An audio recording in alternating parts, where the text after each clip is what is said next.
Chào các bạn, hôm nay mình sẽ hướng dẫn các bạn vẽ một cái tủ giày cơ bản bằng những lệnh rất là cơ bản của SketchUp. Đây là cái tủ giày mình sẽ vẽ. Cái tủ giày thì nó chia ra làm 3 phần: phần trên, phần giữa và phần dưới. Phần ở dưới thì nó có hai cái hộc, còn phần trên thì nó chỉ chia ra làm những cái kệ nhỏ để mà mình bỏ nón bảo hiểm, hoặc là mình bỏ những cái gì áo mưa hay là giày cao gót hay là gì đó. Còn ở dưới thì mình để hai cái hộc kéo. Hai hộc này để những cái đồ linh tinh, chìa khóa, ví, bóp. Còn đây là những cái kệ di động, mình có thể tăng giảm này. Trường hợp mình để giày cao thì đây chỉ là một cái gọi là kích một cái tủ giày hết sức là đơn giản thôi. Thì các bạn thường thấy ở trong chung cư thì cái tủ giày này mình cũng vẽ bằng những lệnh cơ bản của SketchUp. Mình bắt đầu nhé.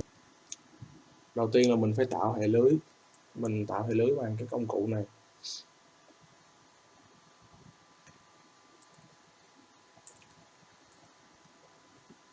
Mình gõ số lại.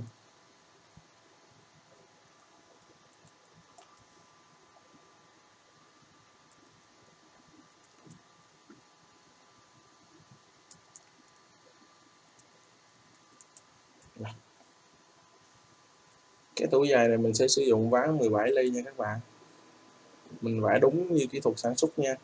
Ván MDF chống ẩm hay là gì đó thì nó tầm 17 ly. Rồi, đây là mình có cái hệ lưới cơ bản rồi. Bây giờ mình vẽ cái đối tượng đầu tiên là một cái hình chữ nhật. Bạn vẽ theo đường chéo nha, click điểm đầu và điểm chéo. Rồi, sau đó bạn double click vào đây. Rồi bạn chọn Make Group. Rồi, đây là một cái tấm cơ bản đầu tiên. Rồi bạn put nó lên, bạn double click vào đây và bạn put nó lên, kích vào đó và kéo chuột, thả tay nha, bạn chỉ việc di chuyển chuột theo hướng lên thôi. 2100 enter. Rồi bạn được cái tấm hông ha. Và tiếp theo bạn copy qua bên này, bạn chọn điểm vị trí này, chọn tấm, click vào điểm này và di chuyển khóa trục màu đỏ, bạn bấm phím qua bên tay phải, mũi tay qua phải, click. Rồi bấm Ctrl là để copy đối tượng và thả vào điểm cạnh. Sao bạn được hai tấm. Rồi cái nắp bạn vẽ cái hình chữ nhật tương tự như vậy. Make group nha các bạn. Sau double click vào group và bấm B, tương tự vào bấm cái phím này 17 enter. Sau thoát ra khỏi nhóm, click chọn, đưa xuống đây, bấm Ctrl, bấm dấu mũi tay đi lên để khóa trục Z và đây lên đây 50 cho cái lên chân. Rồi tiếp theo là cái khối ở giữa nha các bạn. Click chọn điểm này, click bấm Ctrl di chuyển lên ha, khóa trục bằng cách bấm mũi tay đi lên, click vào đây và tiếp tục Ctrl vào đây, Ctrl vào đây, M di chuyển. Rồi như vậy là cơ bản là xong rồi. Bây giờ nó sẽ có cái len này, bạn make cái rectangle rồi double click, make group, double click vào bấm B 17 enter. Xong. Rồi bây giờ tới phiên cái hậu của cái tủ này. Cái hậu tủ này thì mình làm đơn giản thôi, mình lấy tấm 6 ly mình làm cái hậu, hoặc tấm 5 ly mình làm cái hậu thôi. Mình sẽ nhảy vào 17 và sau đó thì tới cái hậu 6 ly ha. Rồi. Cái hậu nó sẽ ăn vào bên hông này chừng cỡ 13. Rồi. Không, 8 ly thôi. 13 nhiều quá. Rồi, 8.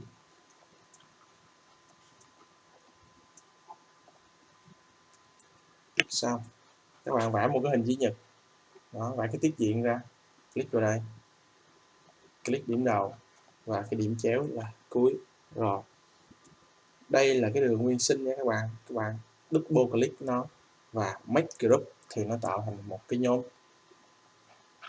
Sau đó bạn double click vào đây và bạn put chọn cái mặt nguyên sinh, kéo xuống dưới đáy luôn. Rồi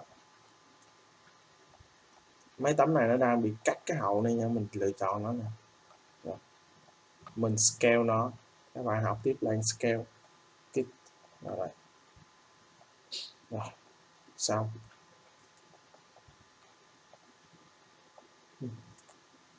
Nhiều bạn hỏi mình là chỗ này có cần vẽ cho cái này nó âm vào không, thì mình nói là không cần, tại vì mình chỉ cần một cái tiết diện thôi thì vô trong máy CNC người ta đánh cái rãnh đó rồi, cho nên mình không. Trên cái tấm này là mình cần kích thước chính xác để mình ra phôi, thì mình không có cần phải làm cái rãnh này cho nó rườm rà và nó nặng cái mô hình mình lên nha, không cần thiết ha. Rồi tiếp theo các bạn vẽ cái sắn giữa nha. Đây mình sẽ copy cái thằng này đưa vào trong tạo thành cái sắn giữa.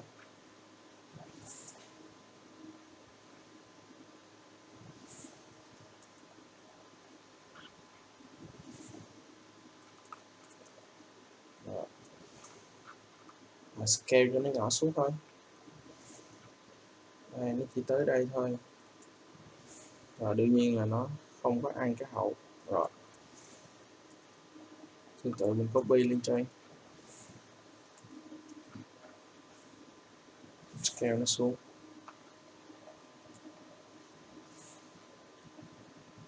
Nó cắt luôn cái hộc kéo. Đây mình lên đây, chỗ này sẽ không có, chỗ này nó sẽ là làm thành cái móc tay, chặn để móc tay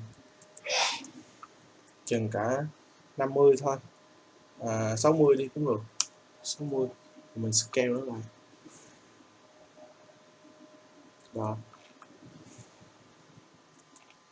Rồi xong á, bây giờ mình sẽ làm theo mấy cái kệ và mấy cái hộc trong này. Mình sẽ copy tấm này lên để lên chỗ này ha. Rồi và mình bấm chia 3 enter và mình delete cái này. Hai tấm này mình edit copy và mình edit bay in plane. Rồi mình chọn hai tấm này, mình scale nó lại về đây, và hai tấm này mình scale về đây. Được chưa các bạn? Rồi ha, đơn giản thôi. Tương tự cái này cũng vậy, mình cho nó lên trên nóc luôn đi, và mình chia hai, xóa tới cái này, edit copy edit bay in plane. Các bạn đặt phím nắm cho việc tạo group và copy bay in plane gì nha, cho nó nhanh. Nên mình làm cho mấy bạn chưa biết gì thôi, chứ còn về dựng hình nhanh thì có nhiều cách lắm. Tiếp theo là mình sẽ dựng cái cửa. Cái chỗ này nó sẽ là 25 đi ha, và 20 10 thôi, học kéo 10 được rồi. Và cái chỗ móc tay sẽ là 25. Rồi vậy là cái cửa mình đây sẽ qua đây 1 ly cho chỉ.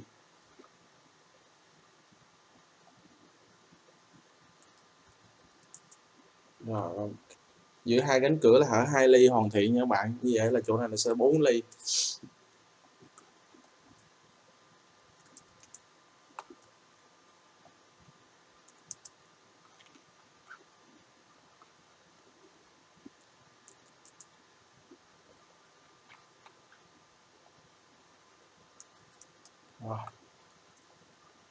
Rồi mình vẽ cái rectangle làm cái cửa thôi, đơn giản mà. Đây ha, bấm vào đây và đường chéo vào đây, make group double click vào nó và make group double click lại vào nó và bấm 17 hút nó lên. Tiếp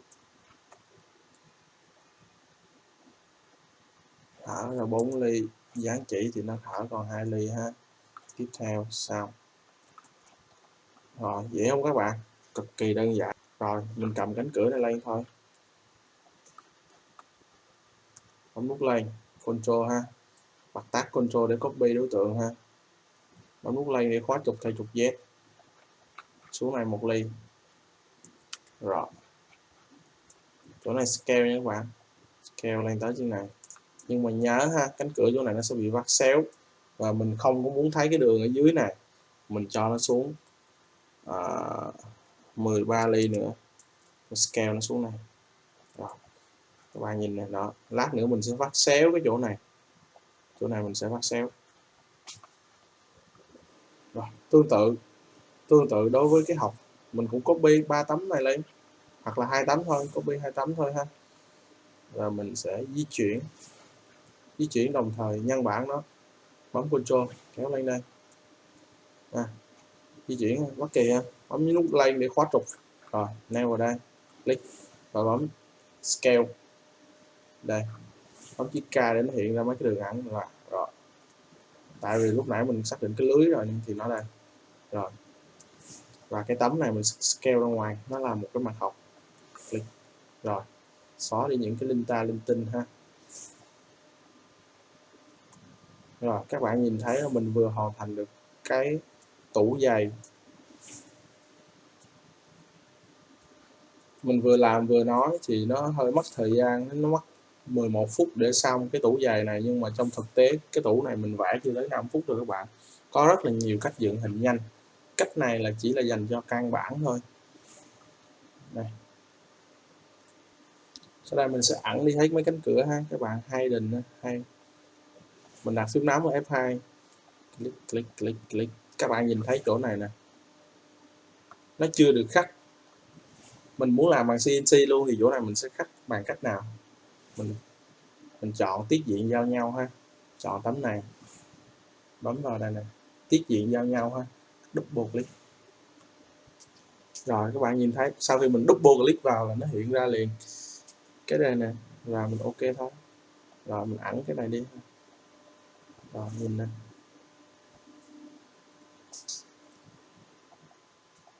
Rã cái này ra, explore nó và put. Nhớ chú ý ha, cái thanh đó, thanh móc tay đó mình sẽ dán chỉ, cho nên mình xuống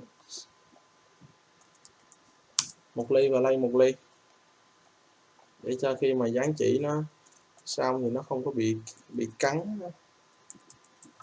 Rồi bạn nhìn ha, nó thở nè, đó 1,5 ly luôn, nó thông thả. Nhưng mà các bạn chú ý ha, vẫn đảm bảo cái tính chất cái tấm này vẫn là solid group, chứ nếu nó mà group là nó không đúng rồi đó. Chú ý kiểm tra lại ha. Rồi toàn bộ cái tủ của mình như vậy. Cái mình thiếu nữa là cái hộc kéo. Bây giờ mình sẽ vẽ luôn cái hộc kéo ở trong này ha. Các bạn cũng đơn giản thôi, vẽ thủ công thôi, một chút thôi. 13 ly cho cái ray, rồi mình lên 17 ly. Sau đó mình sử dụng luôn cái tấm hậu ha, 6 ly lúc nãy để làm cái đáy. Và cái này, tại vì bài này đơn giản thôi cho nên mình làm cái đáy mình bán lên ở dưới lên, chứ mình không làm phức tạp. 80 rồi, và ván là ván 17 luôn ha. Sao vẽ rectangle ở đây, click double backdrop, put nó vào. Cái ray 350 là đủ nha. Nó có bị cắn cái hậu không ta? Không, còn dư tới 7 ly không ảnh hưởng gì hết. Copy qua đây bên này đủ ha. Rồi vẽ cái hậu, vẽ cái đáy của cái hộc, double click make group. Rồi đây, để make group nhanh các bạn làm phím nóng nha, Windows model info, không phải lộn, Windows đây, vào socket gõ chữ group, rồi make group đây nha các bạn, bấm Ctrl G và bấm dấu cộng để nó add vào đây, định nghĩa nè, sau đó ok. Rồi bây giờ bạn make group thì bạn chỉ việc bấm Ctrl G thôi.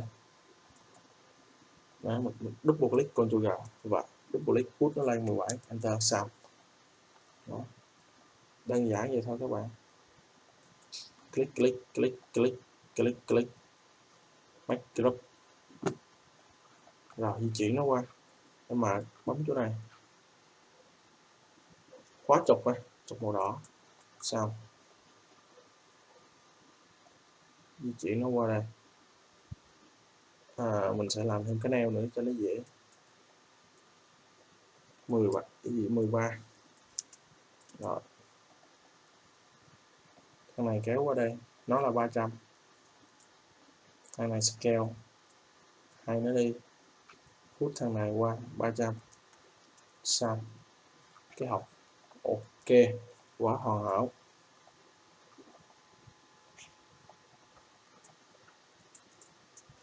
Rồi bây giờ các bạn phải thử sản xuất với cưa bằng trượt thôi, chưa nói gì tới CNC. Cái này mình bật cái ABF lên, rồi mình add tay vào, rồi có tay rồi mình mới biết nó mình làm thao tác gì đúng không. Để sau khi mình bấm add tay vào, mình muốn ẩn mấy cái này, cách nhanh nhất là mình ẩn cái layer. Các bạn mở cái layer đây nha, layer đây, rồi nó có cái layer ABF label nè, các bạn ẩn nó đi là nó sẽ ẩn thôi. Rồi bây giờ mình thích trên bàn trượt cần gì nhất, cần kích thước đúng không, thì mình sẽ xuất kích thước ra đây. Rồi mình nói là tủ giày chấm XML ha, và mình lưu lại. Ok, nó đã lưu lại rồi.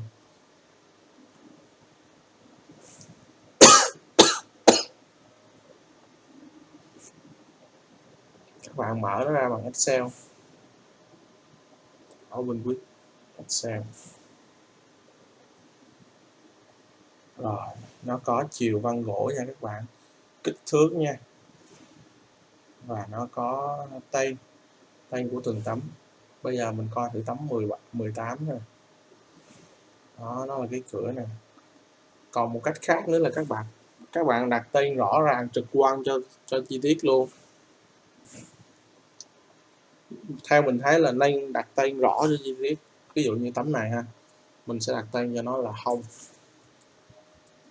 và mình ghi rõ ràng là hông trái hông phải luôn, hông trái, và thằng này là hông phải, đúng chưa. Và đây là mình sẽ nói là cửa đơn,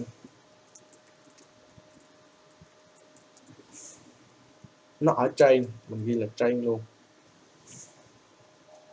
còn thằng này là cửa đơn ở dưới.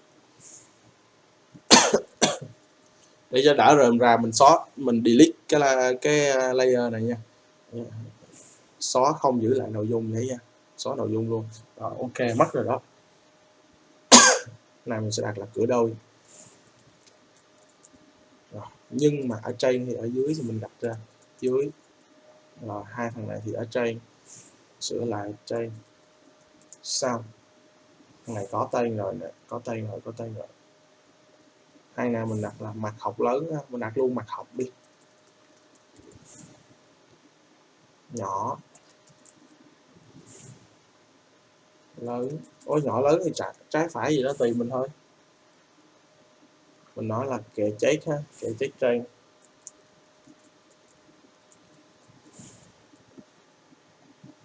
kệ chết dưới.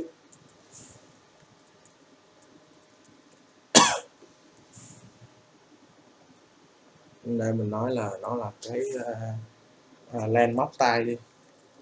Xong thằng này thì mình nói là sắn dưới, thằng này mình nói là sắn trên nha. Xong hai thằng em rồi. Thằng này cũng xong rồi, thì còn thằng này là thằng nóc. Thằng này mình ghi là đáy. Rồi thằng này mình ghi là len chăn trước, và mình sẽ thêm một cái len chăn sau cho nó chắc cú đi. Rồi len chăn sau. Ok, rồi tiếp theo cái này mình ghi là kệ di động thôi, kệ hay đợt gì cũng được nha bạn, mình kệ di động, mình hay vậy. Rồi cái học mình exploit hai này ra luôn để nhanh. Thằng này mình nói là thành học, thành ray nha, thành gắn ray, mình hay gọi là cái thành ray. Click này mình nói là thành mạc, và cái này là đáy nhỏ, đáy học. Còn cái này mình ghi là đáy học lớn.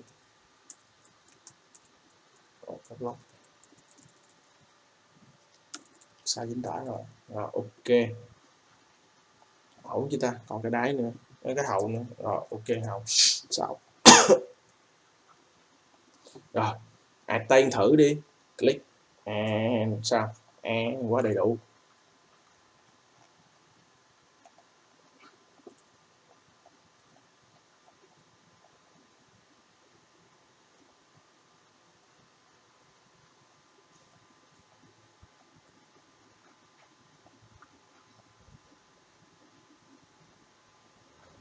Ủa nào không có, có rồi đấy, nó nằm ở dưới, nắp nó nằm ở trên. Rồi bây giờ mình xuất nó ra để mình ra bàn trượt thôi, thử thứ ha. Rồi mình nói đây là tủ giày chi tiết, được chưa, và mình lưu lại. Ok, và mình mở cái tủ giày chi tiết ra, open with Excel. Rồi nó có đầy đủ rồi. Cái này các bạn, kích thước, kệ di động có hết rồi ha, chiều dài chiều ngang nó có rồi đây, nhưng mà nó chưa có vật liệu. Đây, vật liệu đây thì mình phải đổ vào thôi. Rồi bây giờ mình đổ vật liệu thì như thế nào? Mình bấm chữ B. Rồi mình đổ, bây giờ trong cái bài này mình chơi 3 vật liệu khác nhau đi. Rồi cái cánh cửa, bật qua chế độ đây mới thấy được màu nha các bạn. Rồi cái cánh cửa, một loại vật liệu. Bây giờ tới cái khung, một loại vật liệu nữa.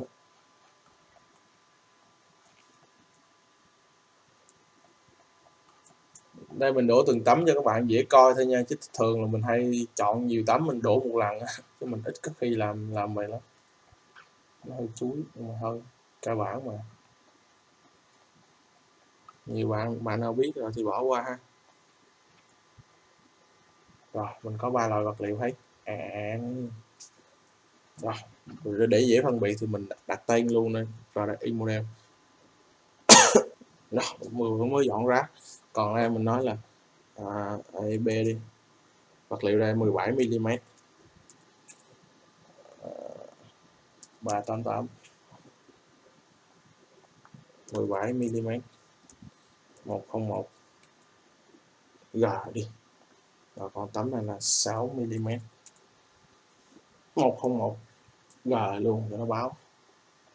Rồi 3 loại vật liệu ha, add cái coi.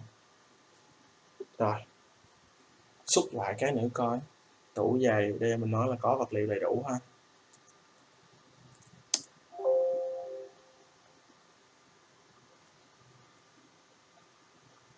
Đây, mở lên ngoài Excel. Rồi các bạn nhìn thấy nè, nó có đầy đủ hết rồi. Đồ len chăn sào thiếu này, để chăn sào rõ ràng mình đang thiếu, mình chưa đổ vật liệu vào thằng này mà. Rồi nếu đổ vật liệu vào thì mình phải xuất lại nha. Giờ thôi thì mình chỉ copy thôi. Đây, đố các bạn còn thiếu gì nữa, đó là chiều vân gỗ. Đây chiều vân gỗ của mình nha, số 1 là chạy theo chiều dài, tất cả mấy cái này đang chạy theo chiều dài này. Nhưng các bạn chú ý nha, cái phía trước này đang là chiều vân gỗ theo hướng dài dọc lên vậy, nhưng mà cái mặt học tự nhiên nó ngang lại, thì có thể nhiều người ta không đồng ý. Cái này quan điểm thiết kế thôi, mình không có gian thiết kế, mình không biết, nhưng mà mình sẽ xoay lại cái này.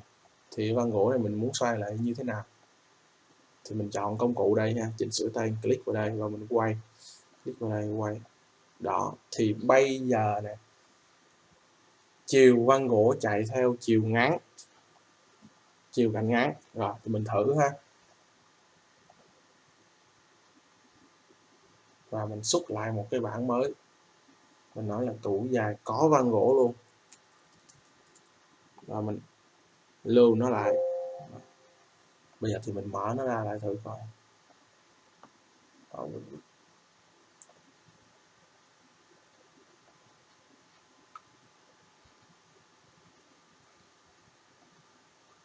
Đây, tủ giày vân gỗ nè, hồi nãy mình nói là mặt học lớn và mặt học nhỏ nha, bây giờ nó là số 2 rồi nè, nó là chiều vân gỗ theo chiều ngang, chiều cạnh ngắn, còn số 1 là chiều vân gỗ theo chiều dài, cạnh dài. Đây, có được cái đống kích thước này thì mình có thể ra bàn trượt, mình chạy, mình cắt theo kích thước và mình dán tên tem nhãn gì đó vào. Nhưng mà tốt nhất là mình phải làm sao mà ra được cái sơ đồ cắt mình đưa cho công nhân. Thì hôm nay mình chỉ hướng dẫn các bạn tới đây thôi. Một cái tủ giày cơ bản trên SketchUp và ra được cái kích thước bóc tách đơn giản nhất. Clip nó hơi dài 25 phút, nhưng mà trong thực tế khi mà mình quan tay rồi thì cả sản xuất cái này thì chưa tới 10 phút cho một cái tủ, rất là nhanh nha. Còn CNC thì cũng nhanh nữa. Hôm nay tới đây thôi, còn hôm sau mình sẽ hướng dẫn về CNC. Cảm ơn các bạn. Hậu ha. Rồi, kết thúc nha các bạn. Cảm ơn. Nếu mà các bạn thấy clip này hay thì hãy share, chia sẻ gì đó dùm cho mình. Cảm ơn rất là nhiều. Ủng hộ ABF.